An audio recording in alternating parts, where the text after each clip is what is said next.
Sejam bem-vindos ao Constru Hub, o podcast da construção. É isso mesmo, e eu estou aqui de novo para trazer com o meu amigo agora, o nosso querido Jeder, mais um episódio eletrizante. Jeder.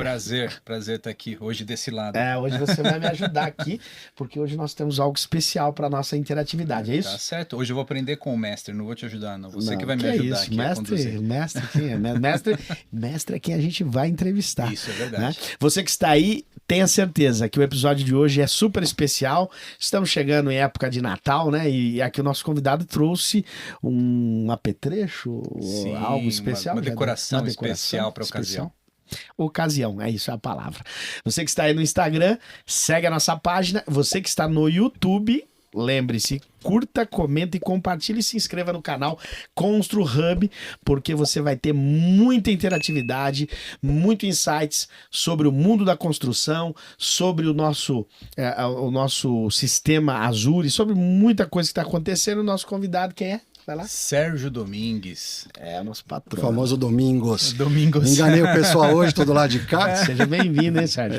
Tava na hora já da gente escutar um pouquinho do que você tem a falar. Mas eu né? falo... Você só pergunta, agora Não, mas você vai eu- responder. Eu falo mais do que a boca do lado desse lado aí. Às vezes eu acho que eu tenho que ficar mais Tem que ficar quieto, mais quieto. mas eu não Você- aguento, você falo vai falar demais. Você vai falar demais aqui hoje. Hoje é dia. Jader, a honra é sua, meu amigo. Vamos puxar os Não, fios aí então- da história. Pô, desse mas Vamos lá, deixa, cara, antes de mais nada, eu Tá? apresentar o nosso companheiro de hoje. Ah, é? Trouxemos o Ah, querido é Papai verdade. Noel, né? Que Verdade. chegando o Natal, época que a criançada fica feliz. Famoso Papai Noel Santa Claus para os internacionais.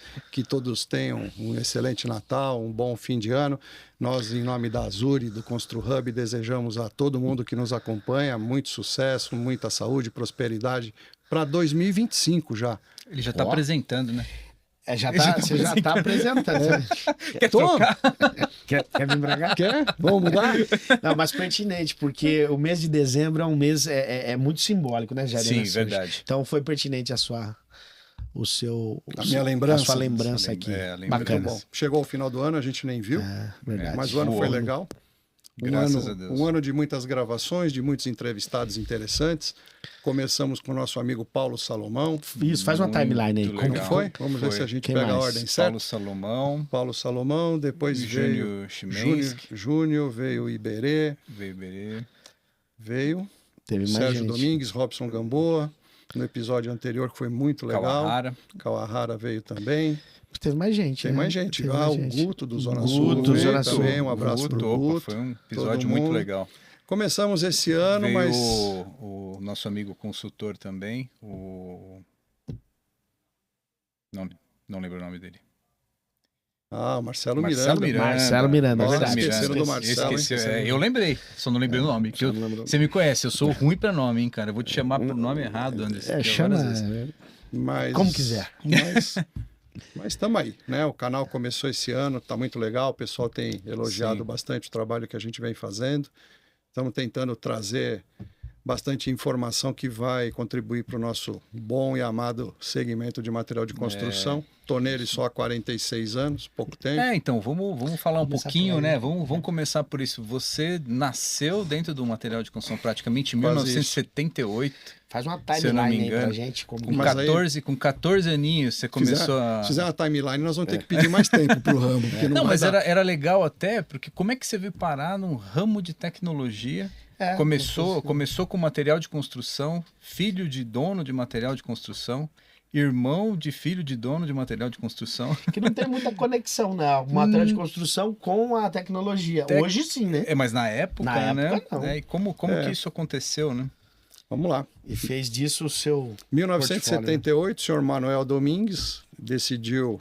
Ele era um representante comercial, vendia tinta na região de Jandira, Itapevi, e a empresa que ele trabalhava fechou, ele decidiu montar uma loja, que inicialmente era uma loja de ferragens, ferramenta, tinta, e ele entrou nesse setor, na época eu tinha 14 anos, e naquela época a gente tinha boas escolhas, né? Ou vai trabalhar com o pai, ou vai trabalhar com o pai, e eu assim fui, eu e meu irmão. Aliás, um abraço para o Vladimir também, que vai nos assistir certamente, nos dá a honra da audiência. E comecei com ele, fui progredindo no negócio, acredito que eu tive bastante aptidão para fazer varejo, para entender varejo, mesmo com pouca idade. 78, 83, nós já começamos a ter, me ajuda aí com a data, mas acho que mais ou menos isso, começou a nascer os computadores pessoais. Sim, começo da década, comecinho da década de 80. E eu tinha muita necessidade, eu sentia muita necessidade de organizar, mas tudo no papel, tudo muito arcaico. E eu, em 83, tive um contato visual com o primeiro computador pessoal, Shopping Morumbi, uma loja equivalente aí ao que vende hoje equipamentos, e aquilo pareceu para mim um equipamento... Fast Shop da época. Era Fast Shop da parecia época, um equipamento de outro planeta. Tinha um prompt verde na tela, eu ficava dando enter, aquilo ia descendo, eu olhei para aquilo, não entendi nada, mas pensei, isso aqui deve servir para alguma coisa. E serviu. Aí comecei a estudar. Na época não existiam empresas como a Azure, como as nossas empresas hoje do segmento de tecnologia. E não existia ninguém especialista em nenhum segmento, né? Não existiam softwares especialistas. Não. Software nem existia. Mas para grandes empresas, em linguagens, posso aqui dizer, talvez muito pesadas, era inacessível. Automação bancária. Ah, sim.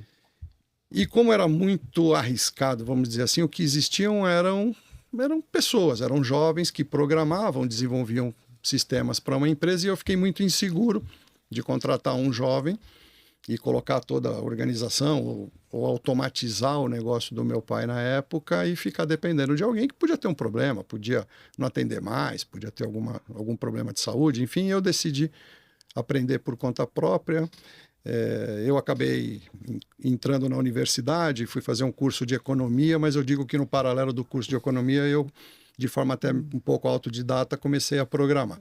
Mas olha só um adendo, como diz o Anderson.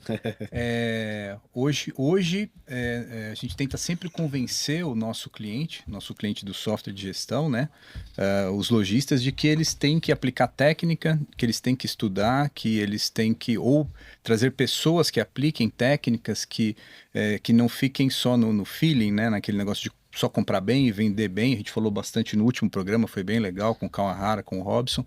E você, lá no comecinho da década de 80, na final da década de 70, você foi fazer economia com seu pai tendo uma loja de material de construção. E depois você se formou, ainda que eu sei, em administração de empresas. E depois você foi estudar para desenvolver um software para ser mais competitivo na sua loja. É isso aí. Na década de 80. Ele era um pouco à frente do tempo. Você percebeu? Hoje a gente está falando isso, insistindo que isso precisa ser feito. Claro que o dono, o proprietário da loja, ele não vai conseguir fazer tudo isso sozinho, né? Nem faz mais sentido. Nem faz mais sentido. Mas você precisa ter pessoas, você precisa ter figuras dentro da empresa que apliquem toda essa metodologia, né? A vida era fácil. Eu trabalhava de dia, estudava de noite, programava de madrugada. Tipo a minha vida. Mais ou menos isso. Sua vida hoje. E por conta disso, eu acabei desenvolvendo o software. Posso dizer que nós tivemos bastante prosperidade comercial, porque realmente a ferramenta que eu desenvolvi para a época era o necessário para aquilo que a gente precisava pelo tamanho da empresa. Óbvio que não é 0,5% do que a gente faz hoje lá na Azure, no ConstruHub.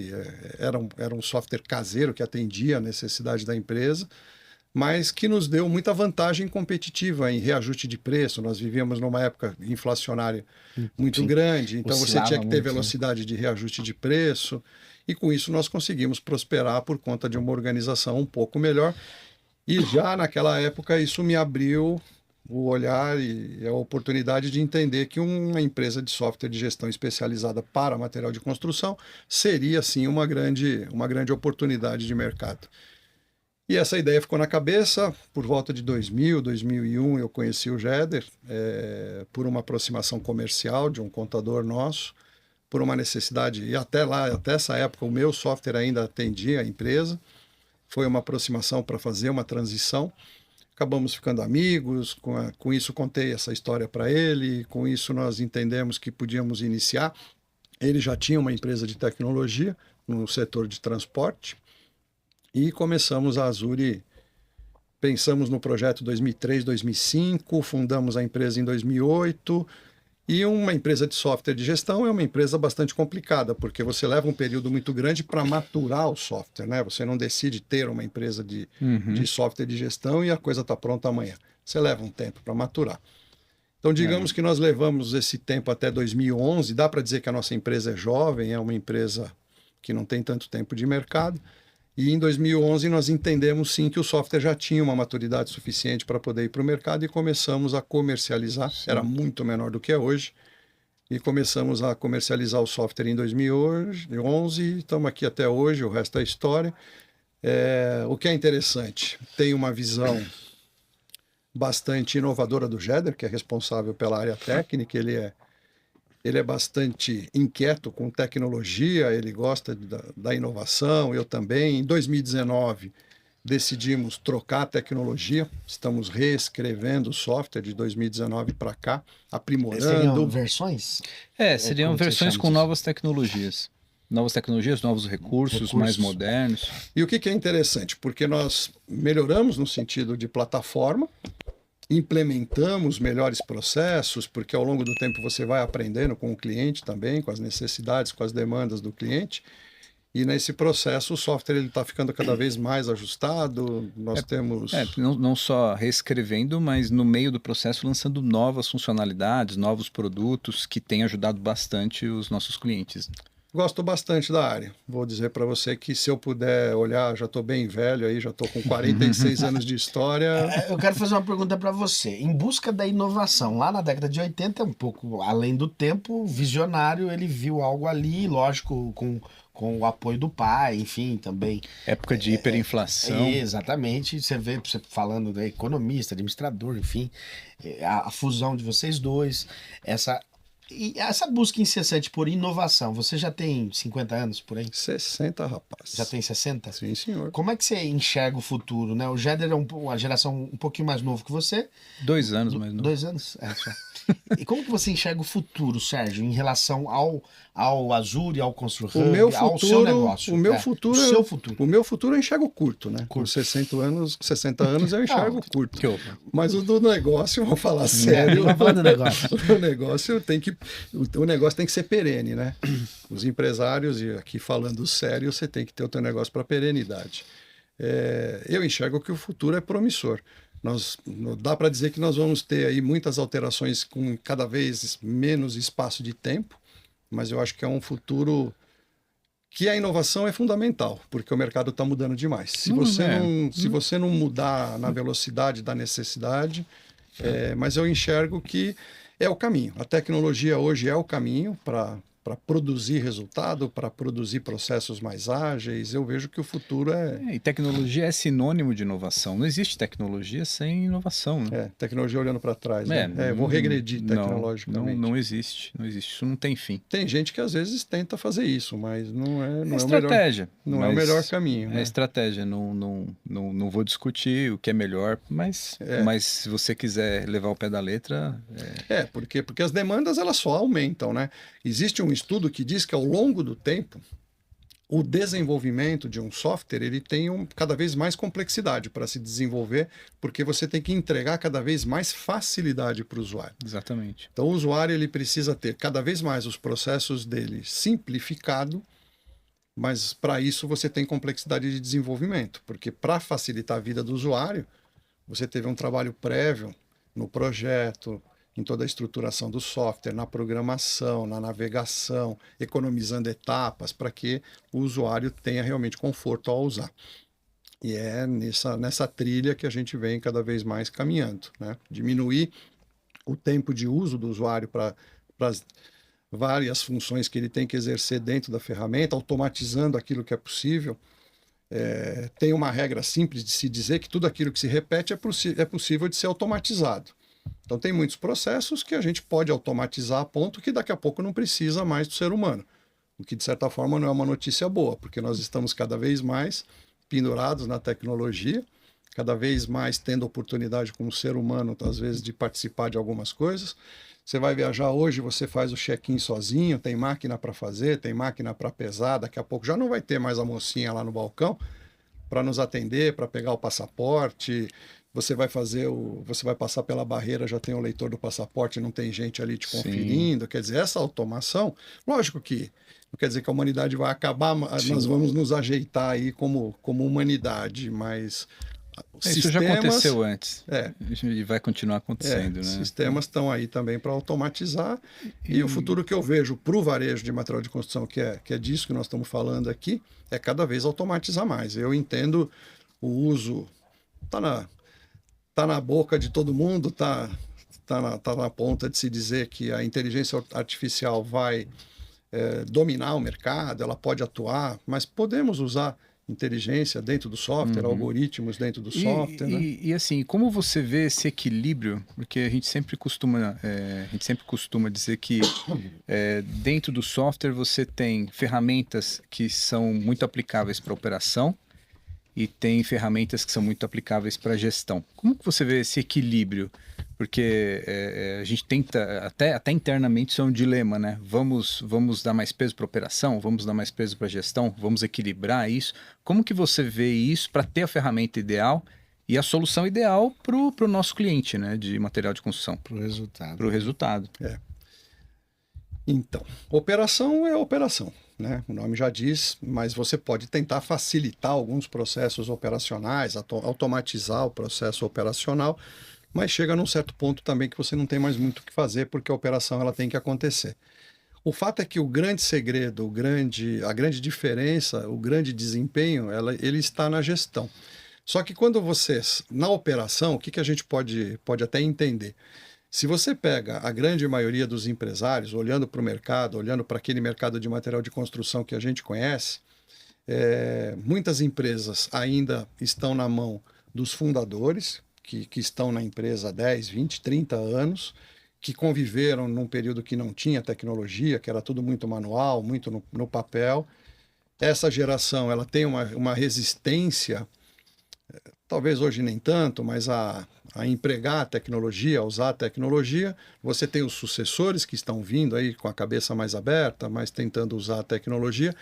Mas esse tipo de utilização do trabalho da tecnologia dentro do negócio, quando você vai para a operação, ela está mais voltada para aquilo que a gente pode chamar de um comportamento técnico, de alguém que é um comerciante, um varejista, que entende de comprar e vender produto e executar aquela operação comercial, né? A troca de produto. Se a gente pensar que o negócio é uma compra e venda de produto.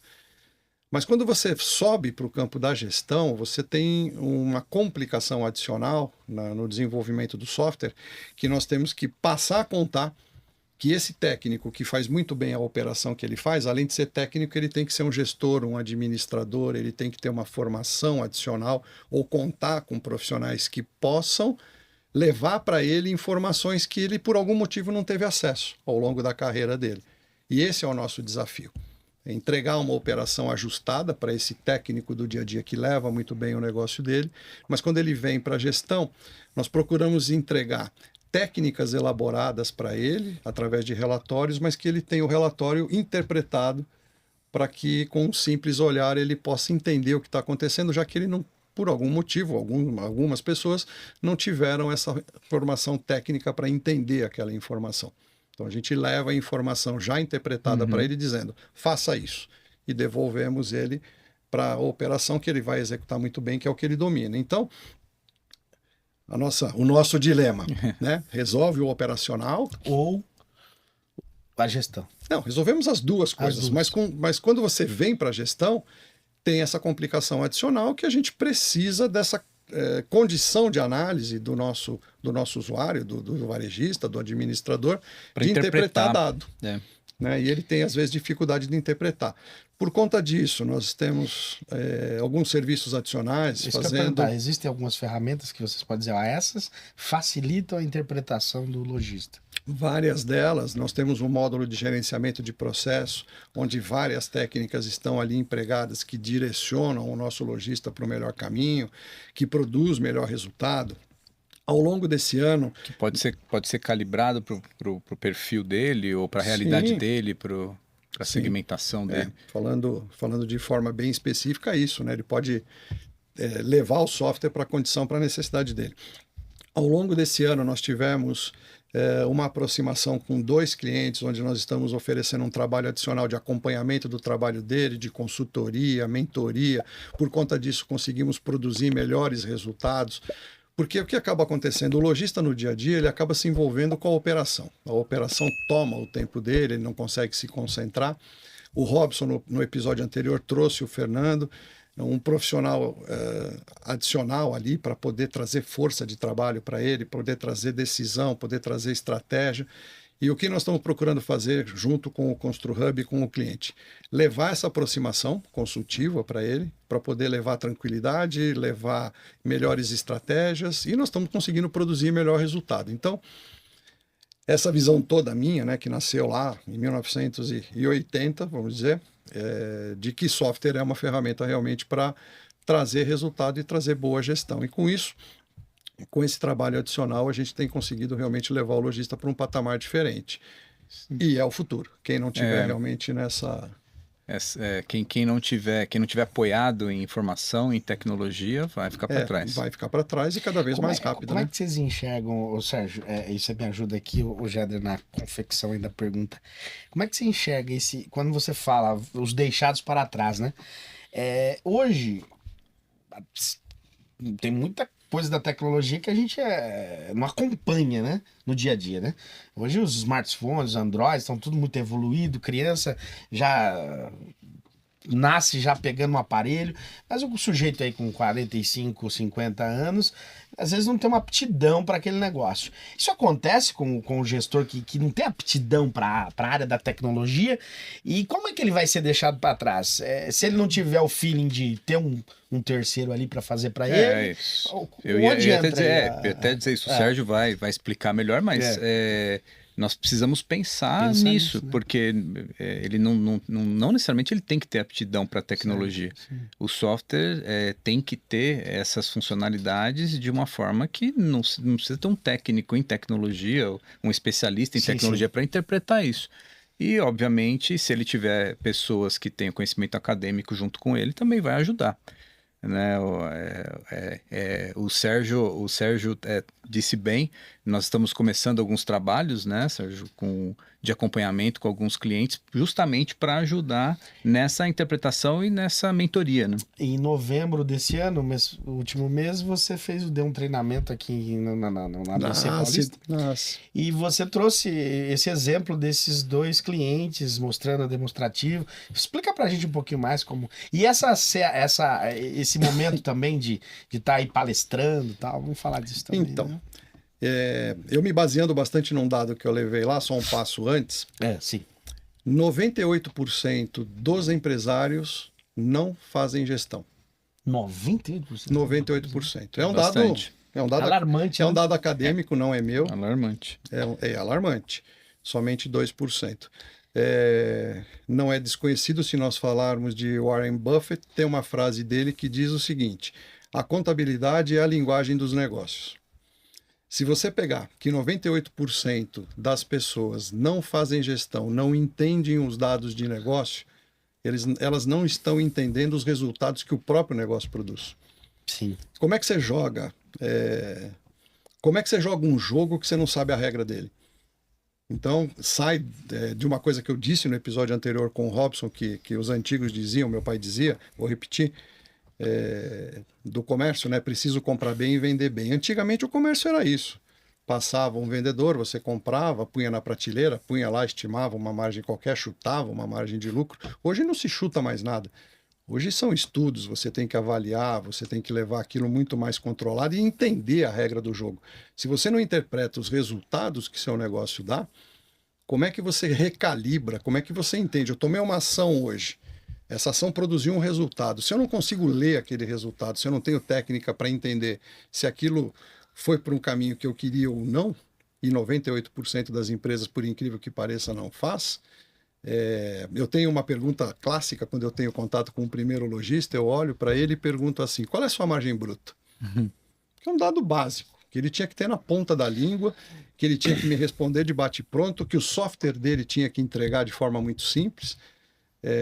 A primeira coisa que ele faz é olhar para cima. Ele olhou para cima, eu já sei, ele não sabe. Não sabe.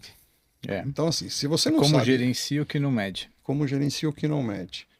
Ou como gerencia medindo para uma ferramenta que é descalibrada, que aí eu chego para grande problema que softwares que eu vejo no mercado têm. O software começa a entregar tanto relatório com tanto número, eu vou olhar o número com mais cuidado e eu não vejo... Não tem qualidade. Não tem qualidade, não tem lógica naquilo que eu estou vendo. Então, o que a gente procura fazer voltando?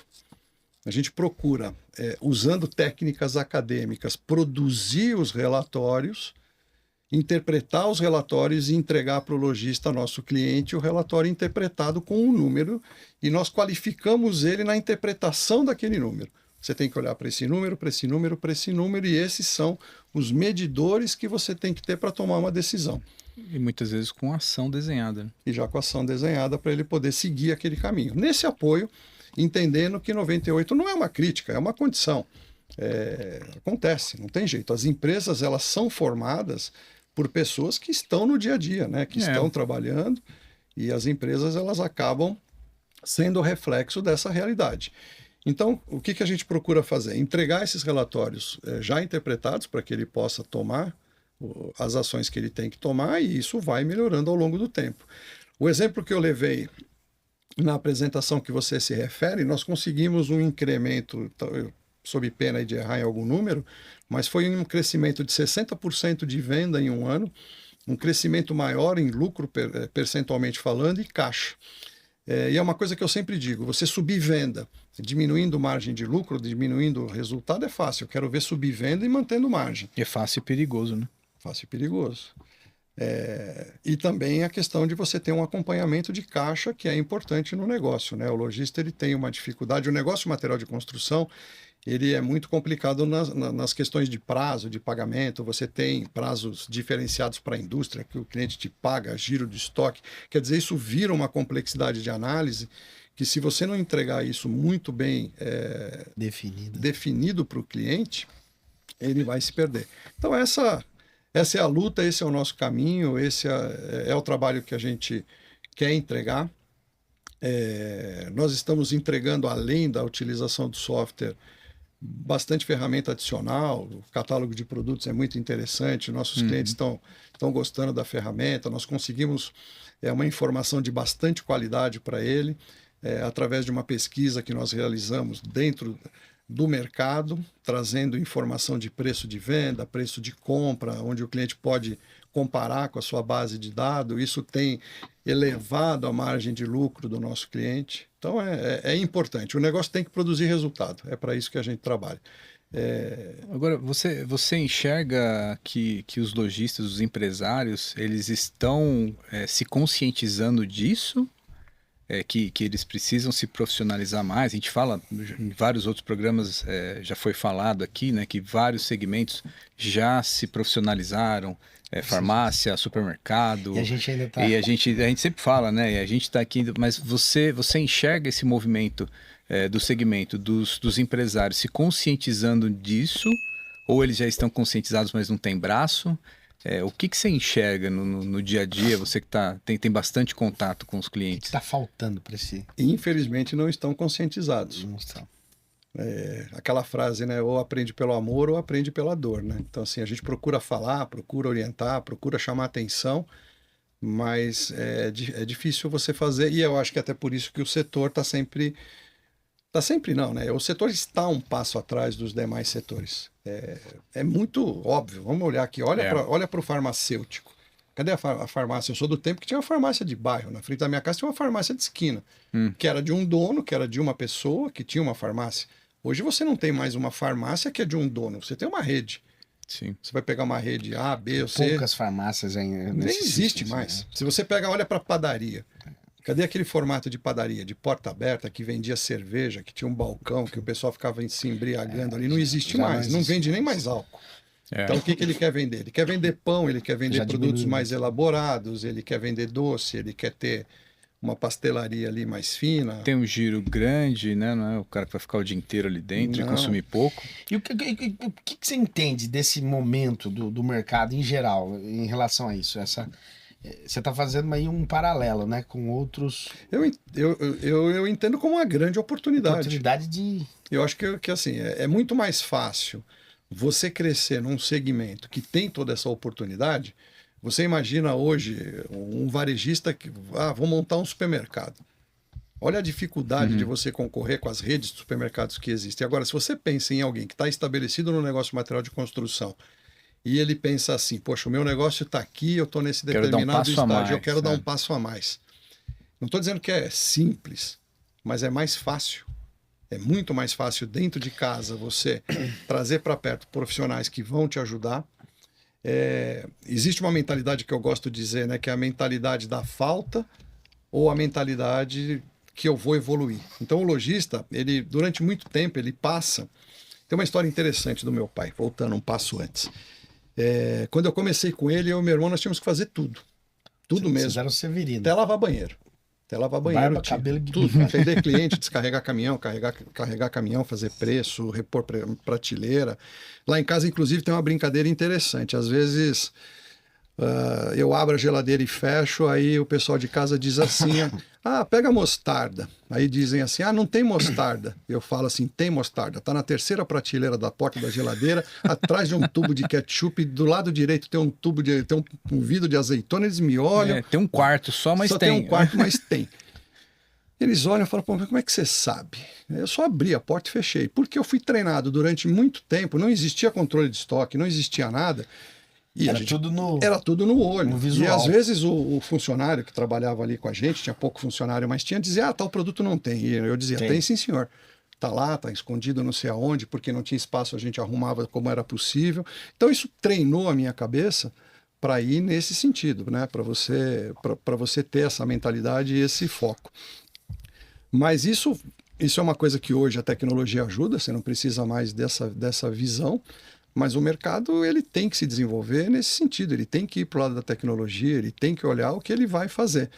E é muito mais simples você seguir caminhos que já estão trilhados, né? Você vai seguir um caminho que você já tem uma trilha que você pode seguir, muito mais simples do que você ficar inventando, né? E o mercado de material de construção está cheio de oportunidades, cheio de condição de você fazer mais e melhor. Eu acho que é isso, é oportunidade, de fato é oportunidade. E como que você vê, Sérgio, a união do setor?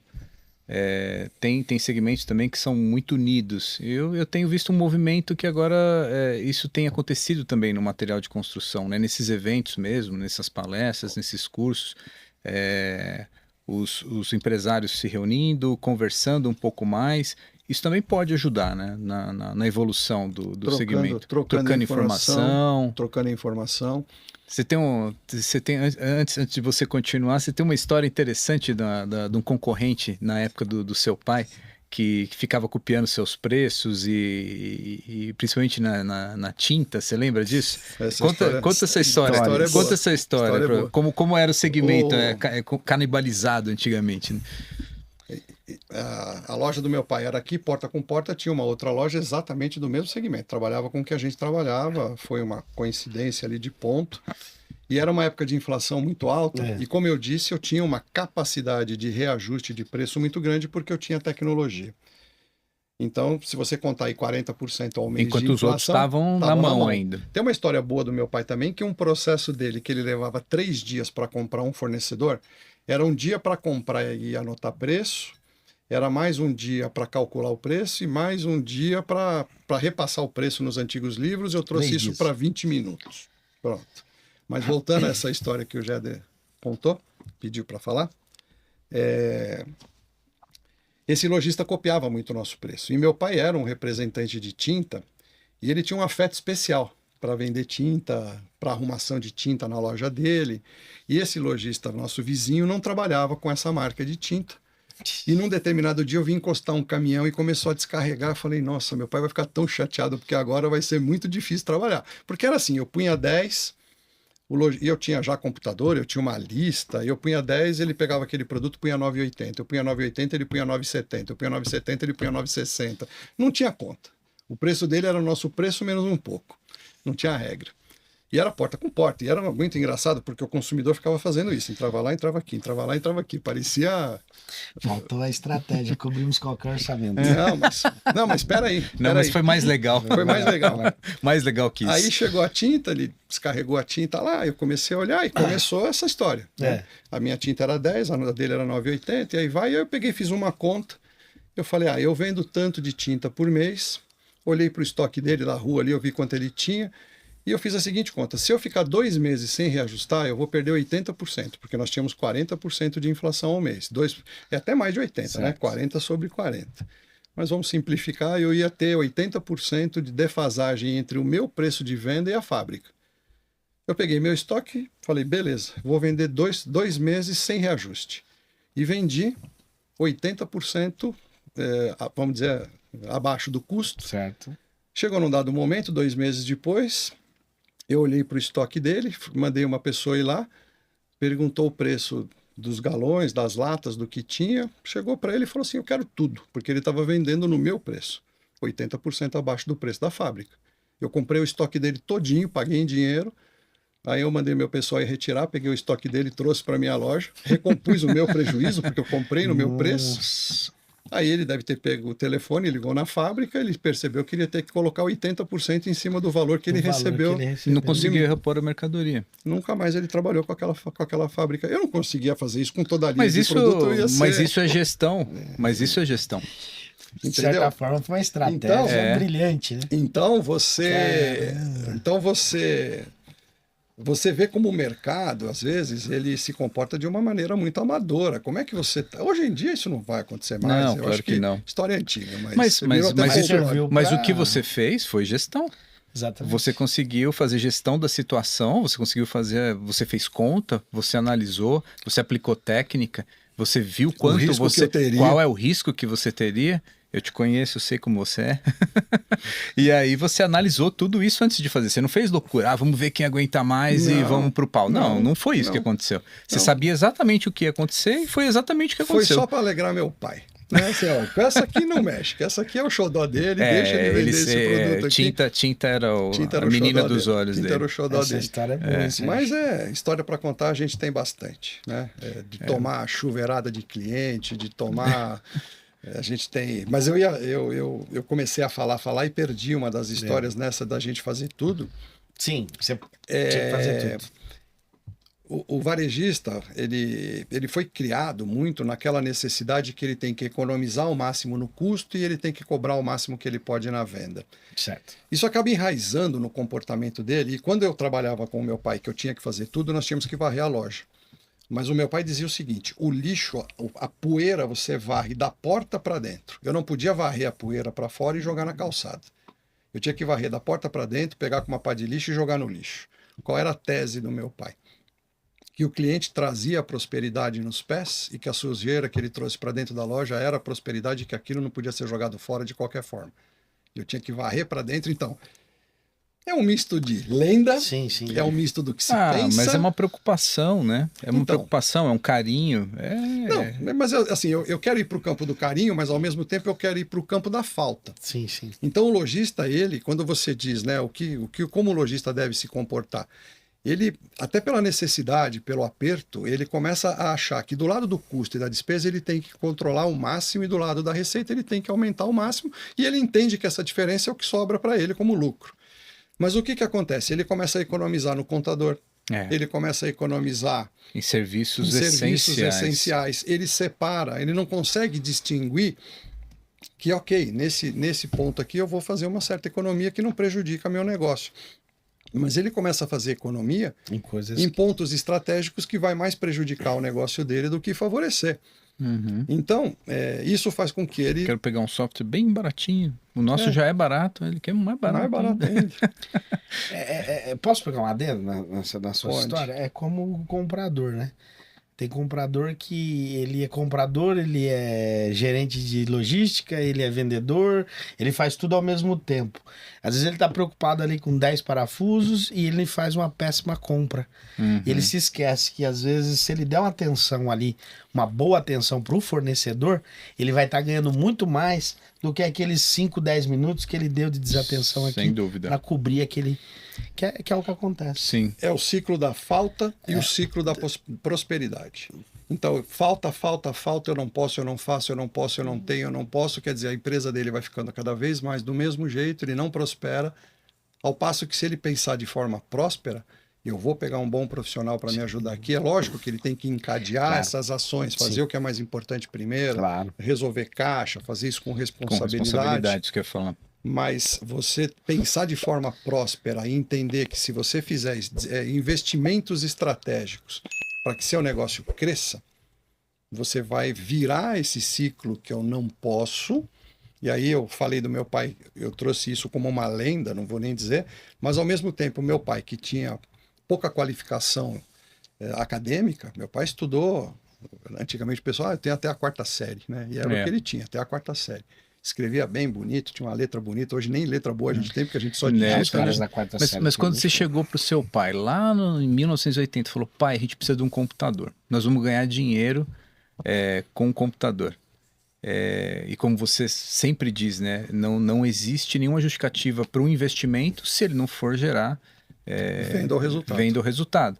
E você chegou para o seu pai, que só estudou até a 4ª série, e falou para ele que você precisava de um computador. Que custava quase um carro, Que custava um carro na época. E se você fosse colocar uma impressora, era mais um carro. E ele topou. Podia? Hã? Podia? Não, talvez não. O dinheiro estava lá. O dinheiro estava lá. O que eu vou fazer com esse dinheiro? Eu vou comprar mais mercadoria? Ou eu vou deixar no banco? Não, tá bom, então compro o computador. Só que aquela ferramenta fez com que o negócio crescesse. O que eu quero dizer nos dias de hoje? Às vezes o lojista ele tem o recurso, mas ele não investe. Correto. Na palestra que você falou lá, que nós fizemos em novembro, sim, até a brincadeira que eu fiz com o pessoal, né? Um negócio só cresce se nós fizermos investimento. Investimento você só consegue fazer se você tem reserva, se você tem poupança. Certo. E poupança você só tem se você tem renda e não gasta, né? Se eu ganho 10, se eu gasto 2 para viver, me sobra 8. Agora, se eu gastar 10, não sobra nada. Então, uma empresa é igual. Se gastar 12. Aí piorou, né? Mas o que acaba acontecendo? A empresa, ela, às vezes, tem, quando não tem, aí é uma questão de entender o negócio e fazer aquilo virar ao contrário, mas, às vezes, a empresa tem o recurso, mas o recurso ele não é empregado para que o negócio possa crescer. E o que é uma pena, porque aquele recurso bem empregado, ele vai fazer com que o negócio prospere. Nenhum negócio vai crescer sem investimento. O crescimento de qualquer negócio passa pelo investimento. E nós podemos falar em investimentos em equipamento, em profissionais, em melhores instalações, no melhor mix de produto. Quando você coloca, aumenta seu estoque, é um investimento. Uhum. Aliás, é o maior patrimônio e investimento das empresas, é o estoque. Se esse estoque está mal formatado no mix de produto, exato, né? O capital humano... Então, mas o investimento desenfreado em estoque pode ser um problema também. Sim, também. Você precisa calibrar, você precisa ver se aquilo está realmente girando, você precisa de ferramentas para poder medir isso. Vamos lá, mas às vezes o empresário ele tem lá X reais no caixa, ele entende que é melhor ele comprar mercadoria, produto, que está descalibrado, que não é o melhor mix, que não é a melhor necessidade, mas ele não faz um investimento na contratação de profissionais ou equipamentos ou ferramentas que vai fazer com que o negócio dele cresça. Então é melhor, ok, eu vou levar meu estoque de uma forma mais organizada e controlada, até por uma ferramenta ou por profissional. Você investir num bom profissional, o nome já disse, é um investimento. Mas tudo é um ciclo, né? Porque para você fazer isso, você precisa de investimento. Ou em pessoas, ou em ferramentas, né? Até para cuidar da qualidade desse estoque. É pensar de forma próspera. Eu posso. É tirar da cabeça eu não posso, eu não posso, eu não posso. Se você pensa de forma... Não é... Nós estamos na fase do arrasta para cima, né? Não é papo de coaching, não é papo de... Né? Não estou aqui... Não é isso. Mas é virar o pensamento de forma próspera e organizada. Eu tenho recurso. Como é que eu emprego o meu recurso para que meu negócio aumente venda? Só tem aquilo que a gente sempre fala. Só tem 2 coisas que justifiquem você fazer um investimento na sua empresa. É você vender mais e ter mais lucro. Né? Eu vou comprar um carro mais interessante para minha empresa porque eu estou com vontade. Mas isso vai fazer você vender mais ou ganhar mais dinheiro? Não. Então tá bom, não é a melhor decisão. Agora, eu vou comprar um equipamento que vai fazer com que eu gere mais venda e que eu gere mais lucro. Então vamos lá, esse equipamento vai... Né? Tinha uma propaganda antiga de um banco, acho que era um banco de incentivo rural, que o fazendeiro tinha comprado uma vaca, né? E fez um leasing do rebanho, tal, não sei o quê, para poder comprar aquele rebanho. E aí aquele rebanho ia produzir leite e o amigo perguntava, poxa, mas quem vai pagar esse leasing, quem vai pagar esse financiamento? E ele aponta para o gado, para as vacas que estavam, elas mesmas vão pagar. Quer dizer, se você compra um equipamento que vai produzir resultado, estou falando meio que o óbvio aqui, mas o pior é que o óbvio não acontece, né? Quando a gente vai para o dia a dia, chega para o lojista e não fala, é tão fácil assim. vamos por esse caminho, que é o que você perguntou, o que você vê da visão do mercado? Às vezes é muito complicado a cabeça do lojista para que ele vá para esse caminho da prosperidade de que ele pode fazer. Boa notícia, espaço tem. Né? Boa notícia é que espaço tem. Mas eu estava falando também, né? Eu, pelo menos da minha visão, você está mais nesse campo, né? De treinamento, de consultoria, mas eu estou vendo uma procura maior por esse tipo de produto, eu estou vendo os empresários trocando mais informações, se juntando mais, conversando mais. Antes, eu tenho essa impressão de que não acontecia tanto isso, né? Era meio que cada um por si, e parece que o segmento tá ficando um pouco mais próximo. A notícia corre, né? O próprio empresário percebe que o colega que está do lado dele está prosperando, ele olha, ele está se mexendo, ele olha, ele fala por assimilação, ele acaba indo, né? Os grupos, eles vão aumentando, eles vão se formando, um empresário vai contando para o outro, os cases de sucesso vão acontecendo.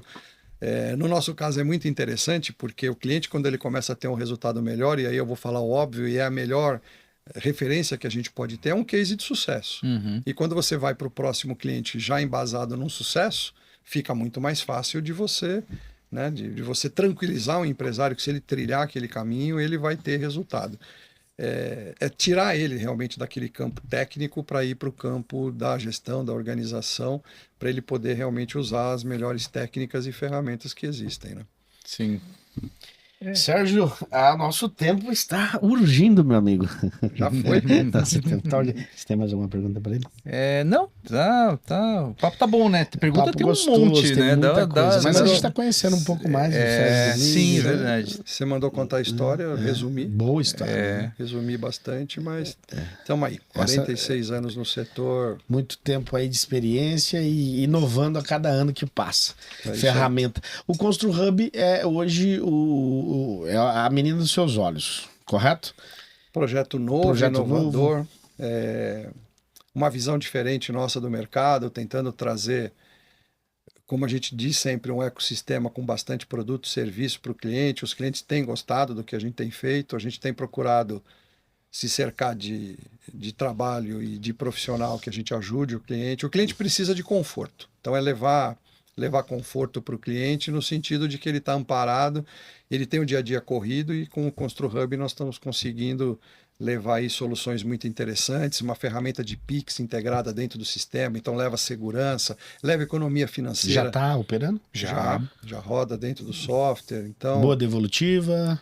Boa, evita fraude, muito mais controle, tá fazendo bastante sucesso. O ano que vem nós temos novidade no campo da venda online. Nós temos aí um projeto com mais de 70 plataformas integradas dentro do Azure direto, sem nada intermediário, com marketplace até que talvez não faça muito sentido para o setor, mas que a gente vai entregar onde o lojista, de forma muito confortável, vai poder também participar. Tem muita dúvida nesse segmento ainda. Tem muito lojista com dúvida: como eu vendo no online, que produto eu vendo. Então a gente está conseguindo indicar esses caminhos. É um desejo de todo lojista. Eu queria vender, mas como fazer isso? É uma dúvida, né? A gente ouve muita gente, então é vender na internet ou por meio da internet, né? Pois é. Então tem essas nuances. Porque você começa a falar de hub, de integração, de marketplace, disso, daquilo, de tudo que ele precisa para vender. Tem gente que ainda está realmente engateando nisso, né? Fica muito, muito difícil. E nesse nosso entendimento de que o software ele tem que entregar conforto para o cliente, o que nós queremos é que, de forma muito simples, com o próprio cadastro dele, com apoio de catálogo, com apoio da nossa consultoria, ele vá vender no online apertando o botão. Essa é a ideia, para definindo preço, definindo margem, podendo ter ferramenta, porque existe Parece simples vender no online, mas não é. Não é tão simples. Não é tão simples assim. Você precisa de ferramentas, você precisa usar técnicas de verificação de preço, isso tudo a gente está incorporando no software. Esse é um assunto para um próximo episódio. Ixi, tem assunto. Esse dá pra gente fazer um. Dá pra fazer um. Mas em janeiro a gente volta, né? Deixa com uma outro mensagem... convidado muito mais interessante do que o próprio. Isso? Deixa uma mensagem natalina aí pra galera, nas suas conclusões, depois o Jader fecha aqui. É isso nosso aí. agradecimento. Bom, pessoal, papo de hoje de encerramento do ano, agradecer o acompanhamento aí que nós tivemos de vocês ao longo do ano todo, realmente desejar muita paz, tranquilidade, né? O mundo está cada vez mais complicado e corrido, mas que 2025 traga paz para todo mundo, saúde para a família de vocês e conte com a gente em 2025, nós vamos estar aqui de volta. Se Deus quiser, Jader. Queria agradecer a nossa audiência também, desejar um excelente Natal, um ótimo ano novo, um excelente 2025, muita saúde, que acho que é uma das coisas mais importantes, o resto a gente corre atrás. E o ano que vem estamos de volta. Agradecer o Anderson, nosso parceiro. É isso aí. E vamos lá. Feliz 2025 aí para todos nós, né, Valeu. Sérgio? Tá bom, muito bom. Valeu. Você Tchau. que está aí, ó, fica ligadinho no Constru Hub. Curte, comenta e compartilha e se inscreva no nosso canal. E não esqueça, aciona o sininho de notificação e até 2025. Valeu. Tchau, pessoal. Valeu. Valeu.